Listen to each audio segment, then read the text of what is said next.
এক সপ্তাহের মধ্যে রাজধানী ঢাকা ও বন্দরনগরী চট্টগ্রামে পরপর ৩টি বড় অগ্নিকাণ্ডের ঘটনার পর সারা দেশে সর্বোচ্চ সতর্ক অবস্থায় থাকার নির্দেশ দিয়েছে পুলিশ সদর দপ্তর। গুরুত্বপূর্ণ স্থাপনা বা কি পয়েন্ট ইনস্টলেশন লক্ষ্য করে সম্ভাব্য নাশকতা বা হামলার আশঙ্কায় এই নির্দেশনা জারি করা হয়েছে। শনিবার হযরত শাহজালাল আন্তর্জাতিক বিমানবন্দরের কার্গো ভিলেজে ভয়াবহ অগ্নিকাণ্ডের পরপরই এই সতর্ক নির্দেশনা আসে। পুলিশ সদর দপ্তর থেকে মেট্রোপলিটন রেঞ্জ ও জেলা পুলিশের সব ইউনিটকে তাৎক্ষণিকভাবে সতর্ক থাকার নির্দেশ পাঠানো হয়েছে।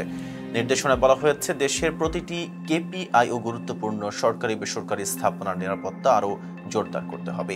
পুলিশের মাঠ পর্যায়ের কর্মকর্তাদের টহল কার্যক্রম বাড়ানোর পাশাপাশি শহর ও জেলার গুরুত্বপূর্ণ প্রবেশ মুখে চেকপোস্ট স্থাপনের নির্দেশ দেওয়া হয়েছে। ওয়ালটন এখন দেশের সীমানা পেরিয়ে পৌঁছে গিয়েছে 50টিরও বেশি দেশে। ওয়ালটন, ঘরে ঘরে বিশ্বজুড়ে। সন্দেহভাজন ব্যক্তি ও যানবাহন শনাক্তে বিশেষ নজরদারি চালানোর নির্দেশ এসেছে সদর দপ্তর থেকে। আইনশৃঙ্খলা বাহিনীর একাধিক সূত্র জানিয়েছে, সাম্প্রতিক সময়ে ঢাকার বিমানবন্দর, চট্টগ্রামের ইপিজেড এলাকা ও রাজধানীর বেশ কিছু স্থানে ঘটে যাওয়া অগ্নিকাণ্ডের ঘটনাগুলোকে তারা সন্দেহজনক হিসেবে দেখছে। এসব ঘটনায় নাশকতার কোনো ইঙ্গিত আছে কিনা তা খতিয়ে দেখা হচ্ছে। ঢাকা বিশ্ববিদ্যালয়ের অপরাধ বিশ্লেষক অধ্যাপক তৌহিদুল হক বলেন, পরপর এমন অগ্নিকাণ্ডের পর আইনশৃঙ্খলা বাহিনীর সতর্ক হওয়া স্বাভাবিক, কারণ বিমানবন্দর বা ইপিজেডের মতো গুরুত্বপূর্ণ স্থানে হঠাৎ আগুন লাগা কোনো সাধারণ ঘটনা নয়। প্রতিটি ঘটনার পেছনে সঠিক তদন্ত হওয়া জরুরি, নাইলে সাধারণ মানুষের মনেও সন্দেহ তৈরি হবে।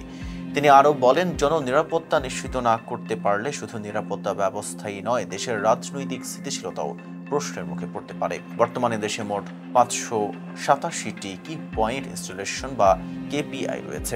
এর মধ্যে বঙ্গভবন, গণভবন, প্রধানমন্ত্রীর কার্যালয়, জাতীয় সংসদ ভবন, সচিবালয়, বিমানবন্দর, কারাগার, বিদ্যুৎ কেন্দ্র, বিটিভি ভবন সহ সব কৌশলগত স্থাপনায় কেপিআই তালিকা রয়েছে।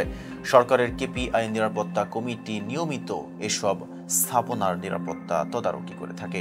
2013 সালে হালনাগাদ করার নীতিমালায় সীমানা প্রাচীর, সিসিটিভির নজরদারি, পর্যাপ্ত আলোকসজ্জা, দর্শনার্থীদের তথ্য সংরক্ষণ, লাগেজ স্ক্যানার ও ভেহিকেল সার্চ মিরর স্থাপন সহ নানা নির্দেশনা দেওয়া আছে। প্রয়োজনে এসব স্থাপনায় সশস্ত্র আনসার নিয়োগের ব্যবস্থাও রাখা হয়েছে। আইনশৃঙ্খলা বাহিনী বলছে, সম্প্রতি অগ্নিকাণ্ডের ঘটনায় এখনই আতঙ্কিত হওয়ার কিছু নেই, তবে নিরাপত্তা ব্যবস্থায় কোনো শৈথিল্য থাকবে না। পরিস্থিতি স্বাভাবিক না হওয়া পর্যন্ত সর্বোচ্চ সতর্ক অবস্থান বজায় রাখবে পুলিশ। এতক্ষণ সাথে ছিলাম মেহেদী হাসান। ফেজ দ্য পিপলের সাথে থাকার জন্য ধন্যবাদ।